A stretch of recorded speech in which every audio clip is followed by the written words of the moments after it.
Mullets were back in.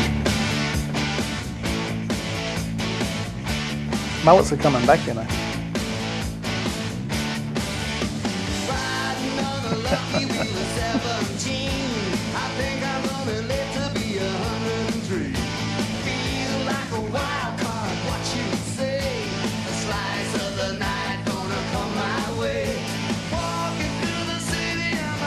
Yes, a while ago, wasn't it? Even in 4x3, it's already not even widescreen. Probably for the best.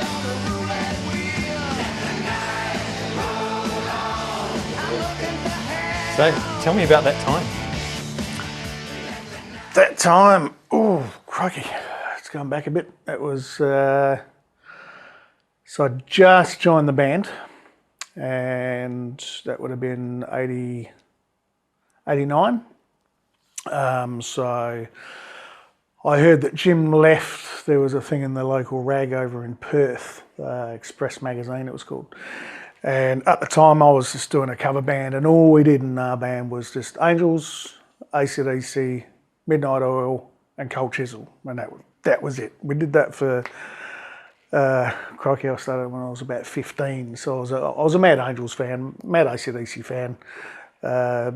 Loved Chisel, although it was a bit hard to play back in those days when I was a kid. I was just starting out playing bass. I didn't start playing bass till I was probably 15 or something. So yeah, I was a big fan of the Angels, and I think we were doing a gig at a place called Rockwell's, which is a late night club in Perth. It was one of those gigs where everybody would go all over Perth to their shows, and they'd rock up at Rockwell's at 1 o'clock in the morning after all the other pubs had closed, and that's about when we'd start. We'd do the Saturday shift from 1 till 4 in the morning. Angels were in town. They'd done a gig somewhere in the city, and so somebody brought them down to this late night club where there's a rock band playing, and we were playing. So they got up and had a jam with us. I think it was Bob, Rick and Brent. So I jumped up and played bass, and our singer was singing, and can't remember what songs we did for the life of me. But yeah, shortly after that, read in the paper that Jim had left, so I somehow got in touch with Brent and just said, I want to do the gig. He didn't remember me from a bar of soap. And he said, look, we're going to the States in a couple of weeks, so we're pretty sorted. We're going to do the album ourselves, and Rick or Bob playing bass. I think Rick actually played bass on that track on Let the Night Roll On. They'd already recorded 4 tracks. So I said, nah, I'm coming over. Went over for the audition. Somehow got a flight during a plane strike when, it was like one flight out of Perth that week, and I somehow managed to get on it and went for the audition. We did about 4 hours, and they went and had a chat, and after the audition they said, oh, have you got a passport? And I said, no. They said, all right, we'll sort one out for you. We're going to Memphis in a couple of weeks. And so I went over and did the album. But like I said, they had Let the Night Roll On, Dogs Are Talking, Rhythm Rude Girl and Junk City had already been recorded. I think it was a split between Rick and Bob as to they'd already played on those tracks, and I finished off the rest of the album, which was kind of, we went there and did the pre-production. The songs had sort of been half written, and sort of put them all together with the producer, Terry Manning, one of the best rock and roll producers in the world. And and that video clip, I think we were about halfway through recording the album, and the record company in the States wanted a couple of video clips, so we did Let Night Roll On and Dogs Are Talking while we're there during the recording time. So that's how that came about. Didn't even have my own bass. I actually borrowed that bass from the guys at Paul Reed Smith just to do the video with. So yeah. So that was recorded over there. Was that like a warehouse or a studio? That was that particular one was a disused warehouse, I believe, somewhere near Memphis, because we were recording in Memphis at Ardent Studios, and the director found this really cool I say disused warehouse, and we went down about 3 levels and set it all up and did it in a few hours. And it was freezing cold. It was the middle of bloody winter in Memphis, so it was like, snowing and, -4 and all that sort of stuff. So it's freaking cold. But I remember that. Had you done video clips with other bands, or was that your first ever? No, not really. That was my first experience doing video clips. I think that was the first one, and the next one we did was Dogs Are Talking, that we did with Storm Ferguson, who was a crazy Englishman. He actually designed the album cover for Pink Floyd's Dark Side of the Moon. And he was a video producer as well. Mad as a cut snake, complete nutter. Passed away now, sadly. But yeah, brilliant. Just a genius when it comes to all things art, whether it be the videos or coming up with drawing stuff or photography, whatever it might be. That one we did in LA. It was somewhere downtown LA. It was a real dodgy area.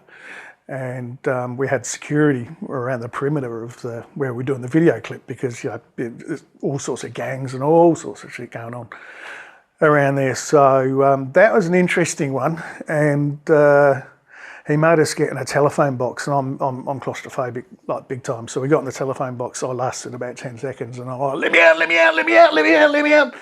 So I think there's about 2 seconds worth of that phone box in that video.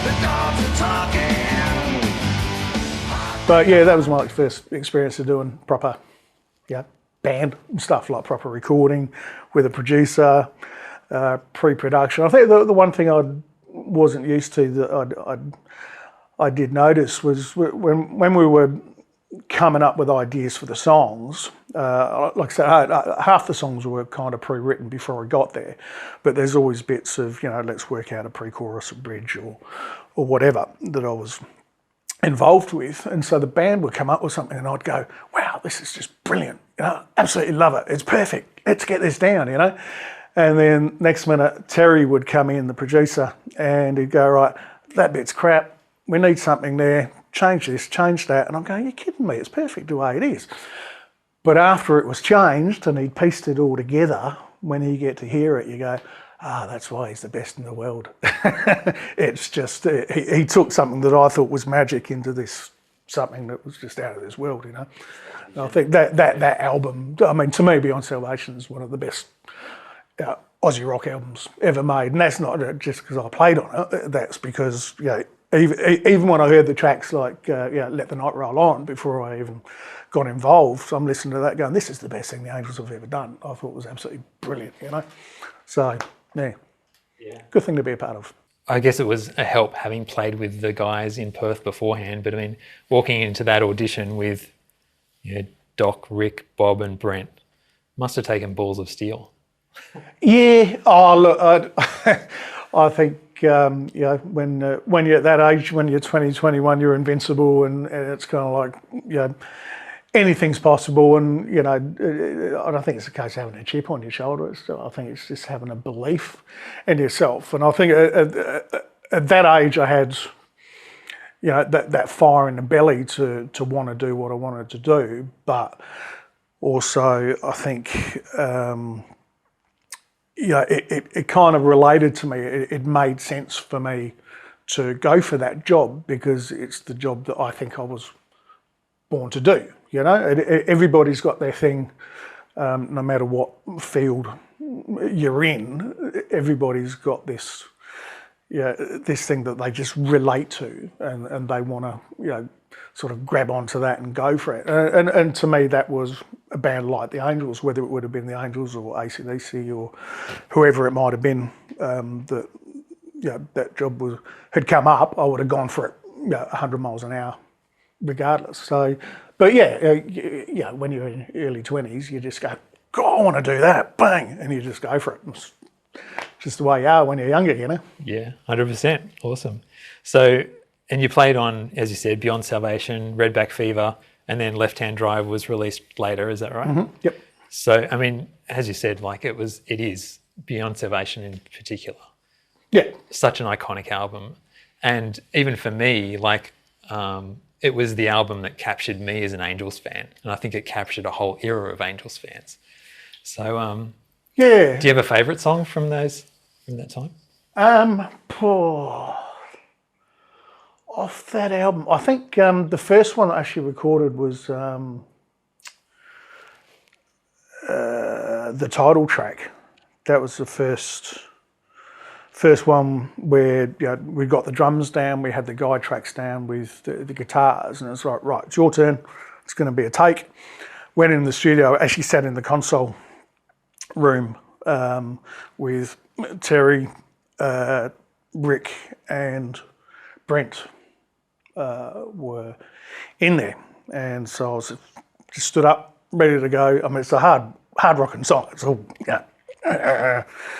right in there, meat and potato stuff. And so that's the very first thing that I did with them. And I remember there's a mistake on there because initially there's a riff that runs into the guitar solo, and initially the riff had one different note in it. And when it came to recording the track, I'd reverted back to that initial riff instead of the new riff. So the boys had played the new riff, but I played the initial riff. It's not wrong, but it's not right. And I always hear that every time I get to it, I go, damn it. But it still sits with the song. I mean, if I didn't tell anybody that was the case, most people wouldn't even know. Well, I think anybody would know. But the rest of the track was absolutely perfect. It was just such a solid recording, note for note from beginning to end. And just looked at each other afterwards and went, and that was my very first thing that I did with the band, So that's a memory that will stick. Holds a special place. That song for those reasons, absolutely. Yeah. I've noticed more than any other band that I've covered on the channel, Angels fans are diehards. Mm-hmm. So I'm sure that I'll even get grief for this interview for the questions that I should have asked and didn't, I'm sure. How was that passionate fan element for you? And like, did you feel much pressure to like nail the back catalogue exactly and stuff like that? Yeah, it's the playing thing wasn't an issue for me. It was, I grew up, Cliff Williams from AC/DC was kind of my hero as a kid growing up in terms of bass players. And then I came to Australia in 1981. So my gravitation was pretty much straight to the Angels because of the similarity, that two guitar thing, that Alberts, that whole Alberts thing. So I think listening to that band, having the influence of those guys on me, which was all felt very natural. So the playing thing never bothered me because I knew I was going to get out there and nail it with the playing. But like you say, the fans have got their favourites and they will love Jim and that sort of thing. So it does take time to get that acceptance, and you'll always have people like with AC/DC. Oh, Mark Evans is my favourite, or Cliff's my favourite, and that sort of thing. And that's just like supporting your favourite football team. But it is what it is. As long I'm comfortable that I went in there and I played well and did the job that was required to do and had fun doing it. So, to me, that's more important than anything else. But I do remember we did the Newcastle earthquake benefit concert, and 42,000 people we were playing with. It was Midnight Oil and Crowded House and all these bands. And I think we were about 2 or 3 songs into a short, half-hour set. And we were doing Be With You, which starts off with the bass doing a nice little thing and all that. And so I went at the front of the stage and I started it, and real quiet lull, 42,000 people, you could hear a pin drop and playing away, and all I heard was somebody yelling out, "We want gin!" I'm like, oh fuck. But where's that hole I can go jump down, But so you're always going to get that. But it is what it is. You know. So what happened after Redback Fever? You were in the band for 3 years? About that, we did Redback Fever. I think Summer Redback Fever was done as part of the Beyond Salvation recording. So there might have been 3 or 4 tracks left over where we had the beds, as in just the guitars, bass and drums already done. And then Doc came in and sort of put the vocals on top of that. But I think after lots of touring and all that sort of thing, that fire, for me, the fire in the band had kind of waned a bit.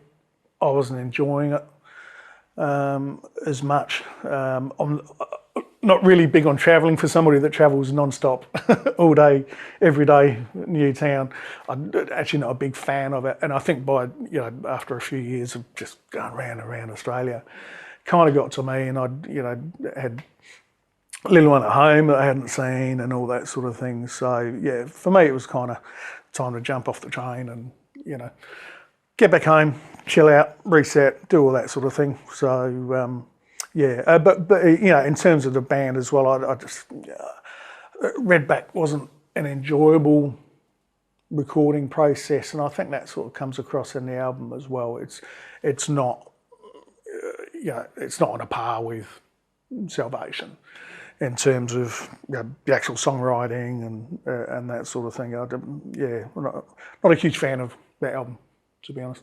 So. One iconic album, one not so much. It's not too bad. Well, happens to all bands. Yeah. Do you have a favourite or most memorable Angels gig? Or actually, Angels or otherwise, favourite gig ever that you've played? Favourite gig ever? Oh, crikey.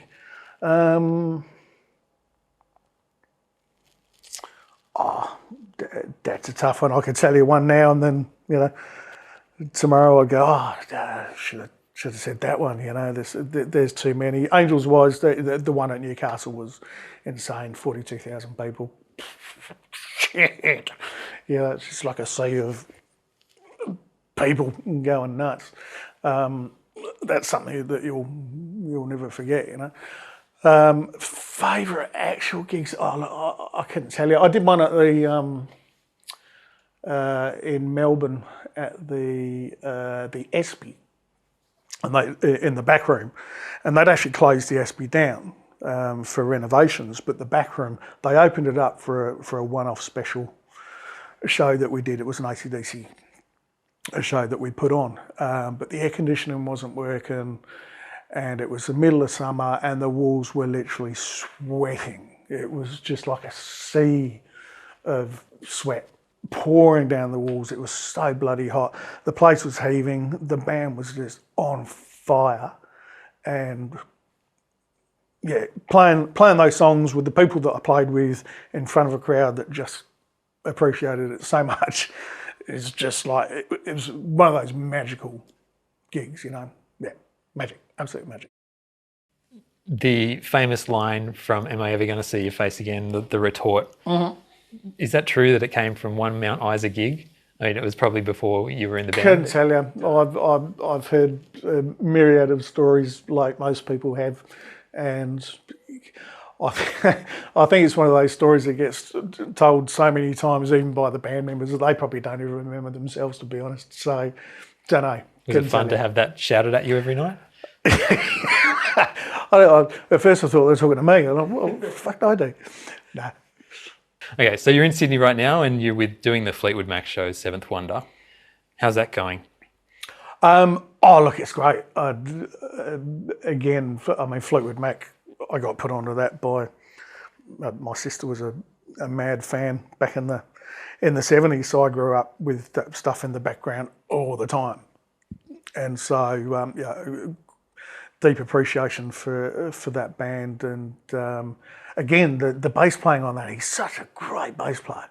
And I kind of relate to that style of playing as well. I've kind of shifted into finger mode these days, so playing all that sort of stuff with your fingers, it's different to just rocking out and doing the akadaka kind of stuff, you know. So yeah, look, that's a show that my wife, I've recently been betrothed. I don't recommend it to anyone. No, she's all right. So she does a few different shows around the country. One of them being a Fleetwood Mac show. She does an Adele show and Carole King. Some pretty incredible artists. So I get to do a lot of the shows with her alongside doing my own, or the rock stuff, the AC/DC and the Status Quo and all that. But she's also an original artist as well. So we're actually about to head back to Perth next week. We're heading into the studio. She put an EP out last year, which went to #1, which is awesome, and hopefully we can replicate that. So we're going to go in and put another 3 or 4 tracks of hers down next week. And it's under her stage name, which is Bloom. Yep. So yeah, and so I love playing all these different genres of music, and I love all of them.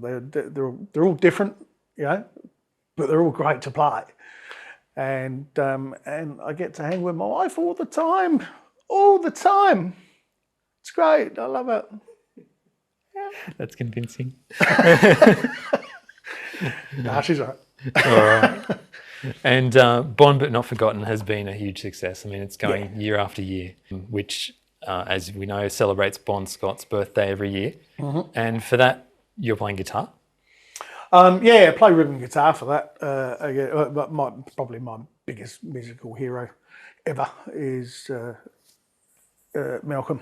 He's the GOAT. So he is the GOAT. This is something I think we've been doing it for about 12 years now.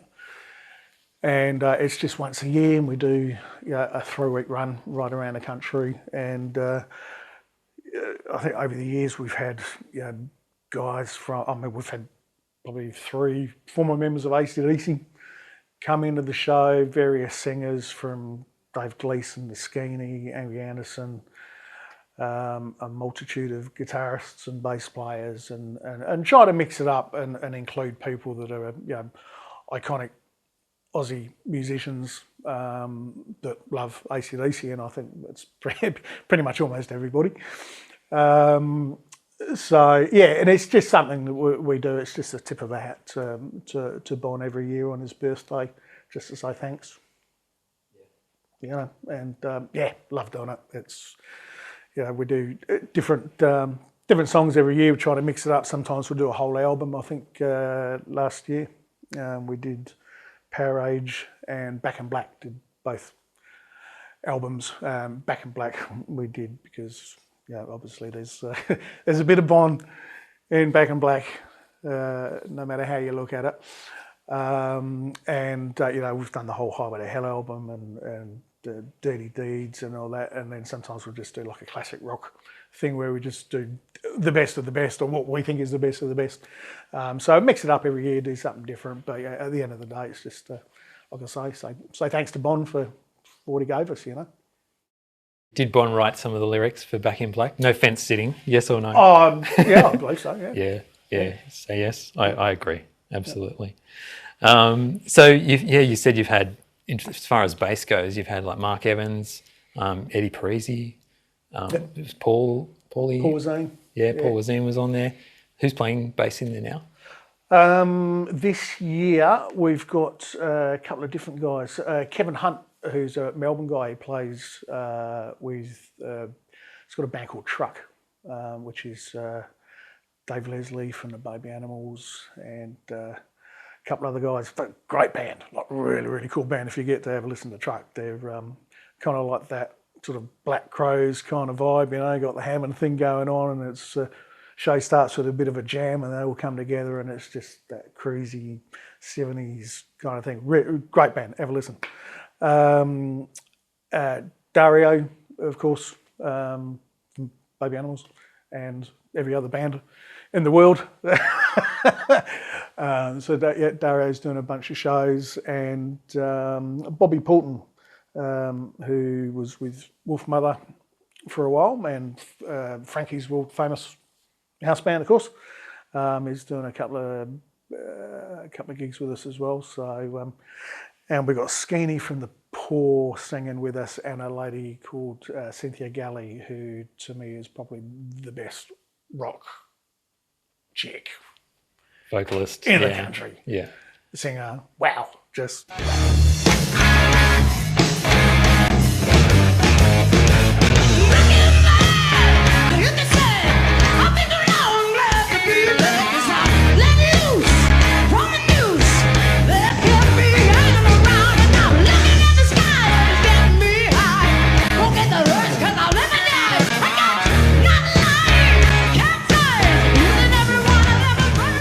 So what else are you up to? You mentioned a status quo thing. Did I see a quintessential Queen? Did you do? Was that? Yeah, we did.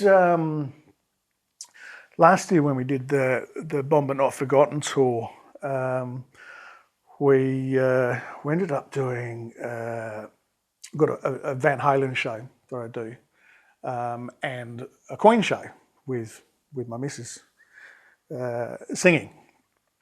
And we kind of just wanted to, come out and do a big festival-y kind of thing. So we did like a 45-minute set of Queen, 45-minute set of Van Halen, then an hour and a half of Akadaka or whatever. So there's kind of like these little side bands that I put together. I just handpicked like the best players for those shows, and it's just I don't know. I get these whims where I go, oh, I absolutely love that song. Then I go, oh, wouldn't it be great to do like a little half-hour slot of that band?